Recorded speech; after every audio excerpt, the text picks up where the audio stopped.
Hey, this is Pizza Dude Man Guy, and this topic is requested by Welch Rebooted 4739.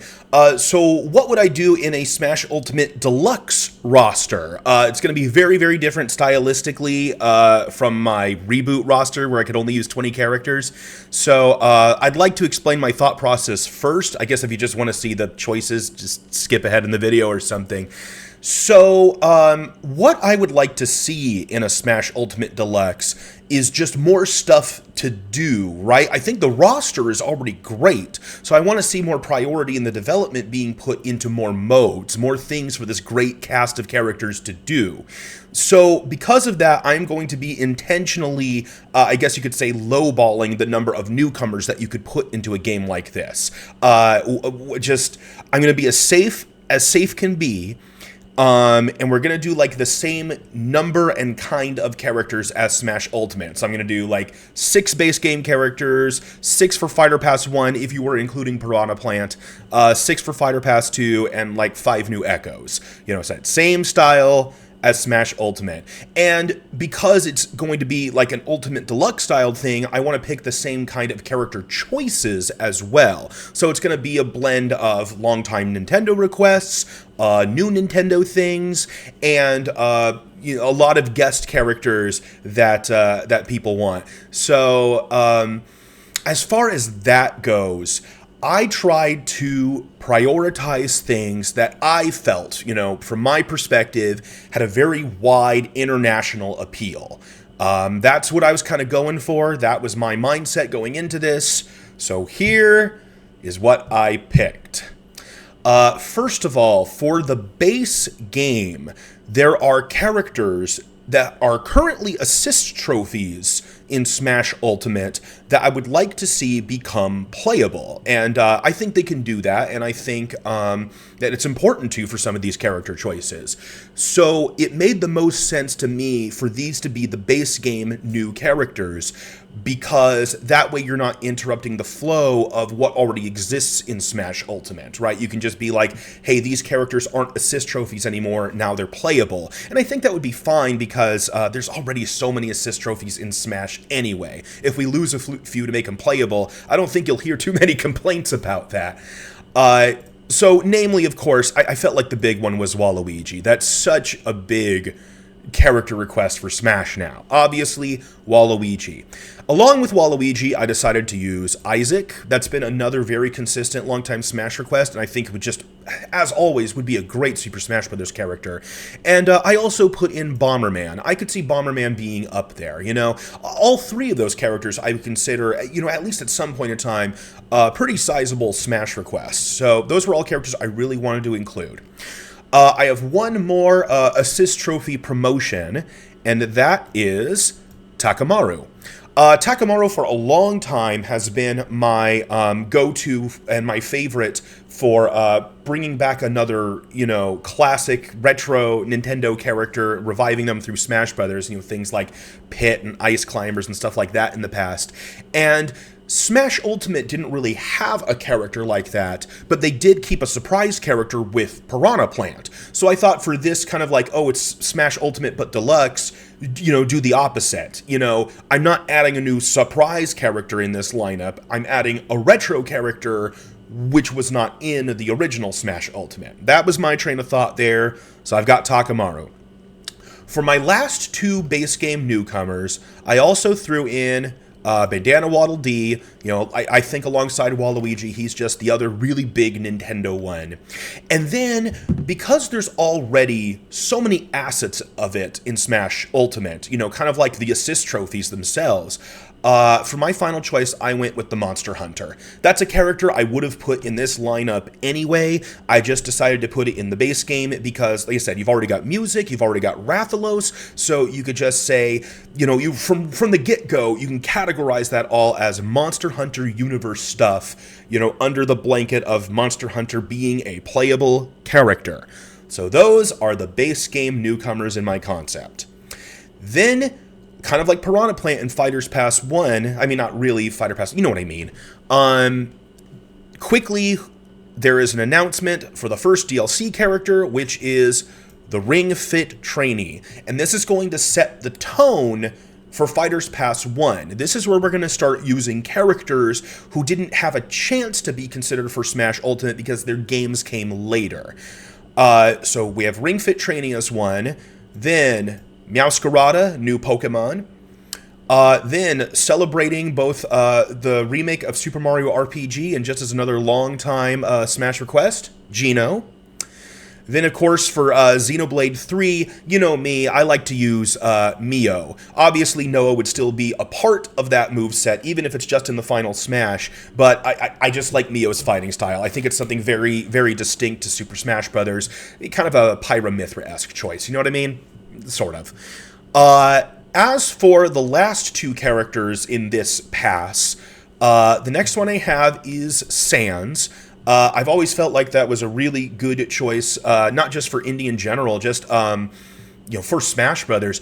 And the idea there is that it's, I guess you could say, a Mii costume promotion. You know, that's why he's part of this lineup. And going along with him, the finale to Fighters Pass 1 is the very popular Dante from Devil May Cry.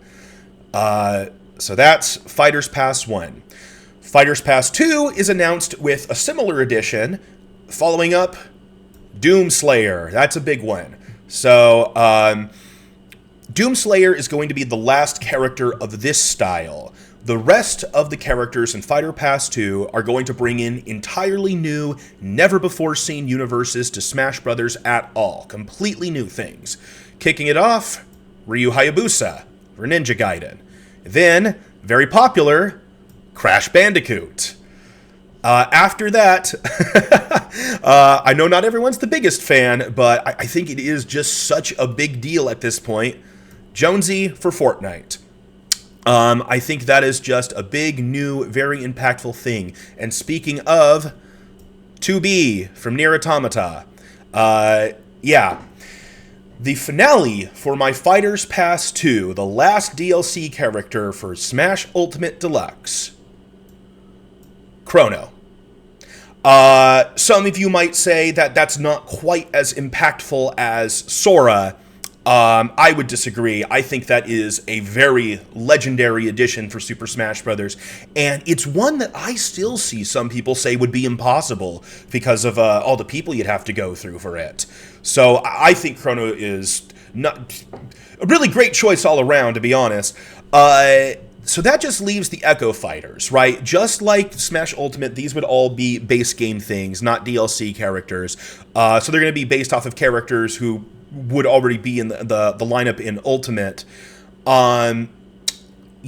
Let's start with someone like Richter, who is basically the same as his counterpart Simon. I picked Impa. I know it's not exactly what people would have wanted out of, finally getting a Zelda newcomer, because now it's just an Echo. But with the other character choices I made, it was basically that or nothing, so I went with that. Impa works as a Sheik Echo well enough.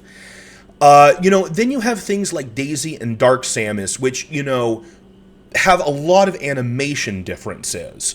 So for Echoes like that, one of my favorite ones, Shadow the Hedgehog. I know Shadow has a lot of his own stuff, but he is also capable of doing everything Sonic does. He can do the homing attack, he can do the spin dash, he can jump on springs, he does do that. So, it's a workable Echo. I think all you really need to make him feel like himself is, unique run animation and maybe some differences in the normal moves. Right, the forward smash wind-up punch I don't think is going to look as good on Shadow. Just do something a little more straightforward, But yes, another workable Echo, right? That's always the thing with Echoes, is it's not that they can't be unique, it's just that I'm at a point where I'm either including these characters or I'm not, okay? So, I guess on that note, here is the Octoling. In a realistic setting, I think the Octoling would be prioritized as a newcomer just because of how popular Splatoon is and how much people want the Octoling in Smash already. But unlike Villager and Isabelle, I don't think that there's going to be a problem with Skeleton. Both Inkling and Octoling are player avatars in Splatoon, so they should have the same build. And so hopefully, even if you're using the same kind of moveset, you can still do some animation differences, or even a few, attack differences using the same kind of setup and weapons, right? I mean, Dark Pit and Dark Samus's projectiles, or Dark Pit's Electro Arm, even though these characters are echoes, there are some attack differences. So even if they're small, you could do that with Octoling. I think Octoling works as an echo. So, what you have then you have like Chrom and Ken, who are echoes, but have some pretty big differences. So, for those types of characters, what I wound up using, I've got Proto Man. There's characters like this for Mega Man, like Proto Man and Bass, that just work out so well, because not only do they largely play like Mega Man and can use the variable weapon system, they are very important characters to the series. So I always thought either of them would make really great echo choices. The reason I picked Proto Man ultimately, because I bounced between the two, the reason I picked Proto Man ultimately has to do with Mega Man's build in Smash, right? He's stylized more like, the 8-bit sprite than he is like the official art. So, I thought that would look better on Proto Man. Proto Man debuted in those classic games, and so I'm used to seeing him in that style. Bass has appeared like that too. I think that wasn't until like Mega Man 9 or 10 though, so I just don't think it looks as good on him as it does on Proto Man. And I would like to see Proto Man be a little more Ken-like in terms of differences from Mega Man, right? For one thing, I want the shield in there, but also, besides Palutena, Mega Man had such a notable variety in his custom moves in Smash 4, so it'd be cool to see some of those things return, right? Proto Man could use Beat for his up special instead of Rush, for instance. So if we could get away with doing some of the stuff like that, I think Proto Man would be a really cool addition. And for my last one, I've said it before, not my preference for this character, but either have it or don't, Dixie Kong. This was a character I really wanted to include in the lineup, and, Diddy Kong's moveset in Smash is largely made up anyway. The only things that are really, like, Diddy Kong in nature, as far as I can think of, are the Peanut Pop Gun, which Dixie has her own equivalent, the Bubble Pop Gun now in Tropical Freeze, and so I don't think that would be too hard to implement. Really, how different is that than Dark Pit's arrows? It's just the same move with a different type of projectile, different looking projectile, and that's it. The Rocket Barrel, which technically, yeah, Dixie could do because of Donkey Kong Barrel Blast, that racing game where everybody had rocket barrels, and the Cartwheel Dash Attack. And I assume Dixie Kong would be capable of doing a cartwheel.